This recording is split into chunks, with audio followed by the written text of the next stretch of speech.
So here's one issue I was having at Brainerd last weekend. This is the front strut. You can see right off the hit within 3/4, it's pretty much topped out there. The velocity is way up, 12 inches a second. And then it goes flat right there. And if you look at the drive shaft curve, let's see if I can get that pulled up here.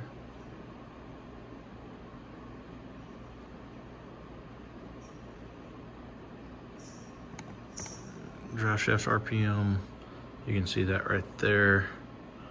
As it's topping the strut out, you can see the drive shaft starts running away. It oversteps the drive shaft curve that I have in it for traction, yanks timing out, and then that pulls the curve back way down. And this is an issue I've been fighting for a couple weeks now.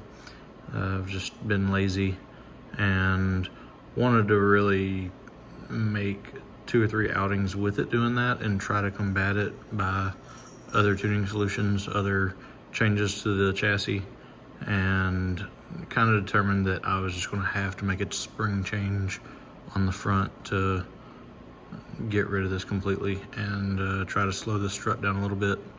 And we want it to be pretty close to the top, but we want it to be out here closer to a second, 3/4 to a second out in the run before it gets up that high. So we made our change. We're gonna pull the springs out. We're going from a 125 to a 150, and it's a small change, but we're gonna see if it opens up this tuning window now. So we're getting these swapped out. You can tell a little bit by the coil how that's wound. This is the stiffer spring. These are 14 125 that come off the car. 14 tall 125. So for every inch of crush, it takes 125 pounds for every inch of crush on the spring. These are 14 150. So as the car's going up in motion, as it's extending up through the travel, every inch it extends up, it takes 150 pounds off of the force pushing up, is how to think about that. Most people think that a softer spring is slower to react, but it's exact opposite. A stiffer spring is, for every inch of travel up, it loses the amount of force that it is pushing up. So this should slow our front end down and get us in the ballpark of where we need to be. I've had some guys ask about the struts on the car. They are from 2JM Fab. They're a AFCO based body. It's actually a stock stroke, like off the shelf stroke for S197. It's not a long travel. I do have 1-inch spacers on top of the caster camber plates. I believe they're QA1 caster camber plate that I have on these.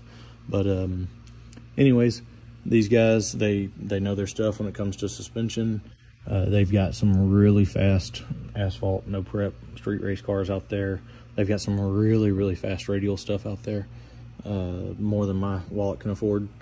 And these things, if you call them up and you have a scale of your car, you know what the percentages are, you know what kind of power and surface you're going to be racing on, they're going to get you figured out really fast. They actually sent these struts with a 14 125, or actually no, they sent them with a 14 150 spring. I decided to put some 125s on that I had, thinking that it was going to need more help to get the front end up than what they had sent on the strut. I was wrong. So I'm putting the springs that they originally sent with the struts on it, and we're going to go make some hits tomorrow in Jackson and see if we're within the tuning window where we need to be or not. Like I said, 2JM Fab, you can call that number right there, tell them that I sent you, or you can even call me up or shoot me a message on Facebook at Atomic Track Solutions. I can get you a set ordered. I'm a dealer for them. They also own ice race engines. They do CNC cylinder head programs for LS's, big block, small block, Ford, Chevrolet, I think they even do some newer Mopar stuff, a little bit of everything, Coyote stuff even. I know they've done a couple sets of those heads. So if you need anything from them, you can call me up. I can get you sorted out, or just give those guys a call, tell them I sent you, and they'll take care of you. All right, 150-pound springs are in. The ride height is in the ballpark. I'm actually going to lower it a hair more in the front. The back needs to come up about a ½ an inch. I've been wanting to do that for a while now as well, so I'm gonna go ahead and knock that out while it's on the rack.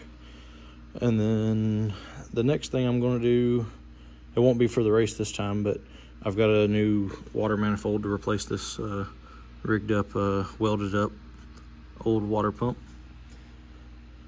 So I got the Earl's tubular one, but it comes out right where my fuel pressure regulator is.